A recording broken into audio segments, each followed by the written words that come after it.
बाबर और हुमायूं के बाद आज कहानी उस मुगलिया शासक की जिसको लेकर गजब की कहानियां हिंदुस्तान में बनाई गई है। नमस्ते हिंदुस्तान, कैसे हैं आप लोग? आइए, एकदम कमाल कहानियां। इसके नाम के धारावाहिक बने, सुंदर सुंदर दिखने वाले कलाकारों का चयन हुआ और ये दिखाया गया कि देखो देखो कितना बढ़िया है, ये कितने सुंदर थे। ये हमें इतिहास की किताबों में पढ़ाया गया कि जब अकबर का जन्म हुआ तब हुमायूं सपरिवार जंगल में था और अकबर के पैदा होने पर जंगल में कस्तूरी की महक फैल गई थी। जब शुभ लक्षण थे कि महान बादशाह ने जन्म लिया है। वाह वाह। हुमायूं नामा किताब जो गुलबदन बेगम ने लिखी है, उसमें लिखा है कि हुमायूं और उसके साथी जंगल में पानी की तलाश में मारे मारे घूम रहे थे। उन्हें एक कुआं मिला, कुछ कुएं में गिर पड़े, कुछ कूद पड़े, इतने प्यासे थे कि आपस में मार पिटाई करने लगे। हुमायूं को बाद में खबर मिली कि जंगल में बेगम डिलीवरी के लिए मौजूद ना थी, जंगल में थी नहीं।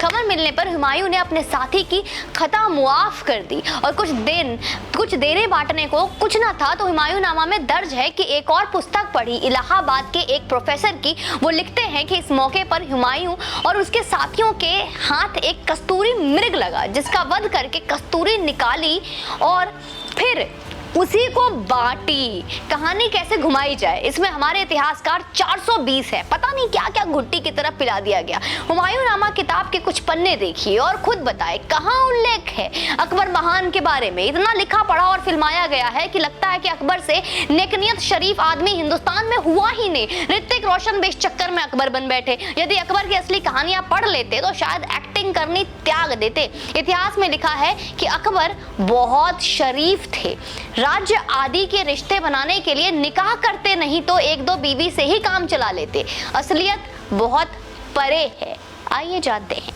पादरी एंटोनियो मोंसेरेट अपनी पुस्तक में लिखते हैं कि अकबर अनपढ़ था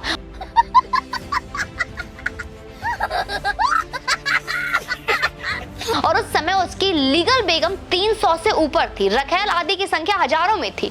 मुंतखब तवारीख नामक किताब जो अकबर के दरबार के अब्द अल कादिर बदायूनी में लिखा है, उसमें एक दिलचस्प वाकया है जो लिखता है अकबर के खोजे दरबारियों के घर जाकर देखते हैं किसकी बहू बेटी सुंदर है, बड़ा छिछोरा, ताकि बादशाह उसे अपने हरम में ला सके। एक आगरा के शेख बड़ा का बेटे अब्दुल की बेगम पर बादशाह की कुदृष्टि पड़ी। वह काफी सुंदर थी। बादशाह ने शेख साहब को बुलाकर कहा, अपने लड़के को कहो इसे तलाक दे, अब ये हमारे शरीके हयात बनेगी। अब्दुल ने 3 तलाक बोलकर बेगम बादशाह को दी और खुद बिदर भाग निकला।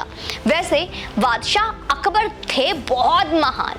कनीज, दासी, दरबारियों की बहू बेटी किसी को नहीं छोड़ा। इस अनपढ़ बादशाह पर हमारे इतिहासकारों ने पूरे चैप्टर लिख मारे हैं, महान बता दिया। काश पुस्तक में लिखते महान ठरकी बादशाह जलाउद्दीन अकबर, तो ये हकीकत होती। सबूत पिपासुओं के लिए मुल्ला कादिर के किताब के 2 पन्ने ऐड किए हैं, देख लीजिए। लाइन भी हाईलाइट करी है ताकि उनकी आंखों को दर्द ना हो ढूंढने में, जो कमेंट सेक्शन में आएंगे अपने संस्कार को यहाँ पे दिखाते हुए। अब ये तो नहीं कह सकते हो कि अकबर भी पैगंबर है तो गुस्ताखी माफ हो।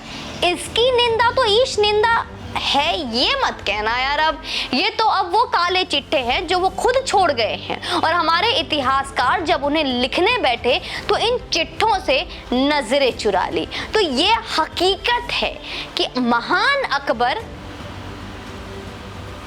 नहीं था, अनपढ़ अकबर था। और मैं बोलूंगी नहीं, पर वही था वो। किसी की बहू बेटी बेगम को छोड़िए, अपनी दासी कनीज तक को नहीं छोड़ा। अब मान लीजिए फिर से करने का दिल करता है तो कीजिए। वाह अकबर वाह, अब पता चला तुम्हारी महानता का। और आ जाओ, तुम्ही लोग का इंतजार कर रही हूँ कमेंट सेक्शन में। अपने संस्कारों को दर्शाओ, कोई फर्क नहीं पड़ने वाला है, पहले ही बताया है, रुकेंगे नहीं। जय हिंद, वंदे मातरम।